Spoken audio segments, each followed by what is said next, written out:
Praise the lord. ఈరోజు దేవునికి వాగ్దానం,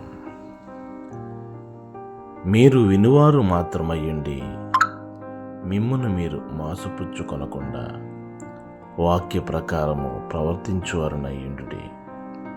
యాకోబు గారు రాసిన పత్రిక 1వ అధ్యాయం 22వ వచనం. ప్రియులరా, దేవుని వాక్యాన్ని కేవలం వినుట మాత్రమే కాదు, వాక్యమును కేవలం వినుట మాత్రమే మనం కలిగి ఉంటే మనల్ని మనమే మోసపుచ్చుకున్న వారముగా ఉంటున్నాం.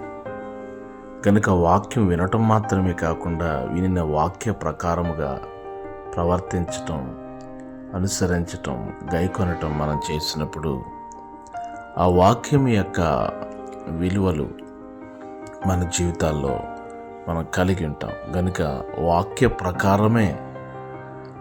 ప్రకారమే మనం ప్రవర్తించేవారిగా ఉండి దేవునికి మహిమ తీసుకొద్దాం.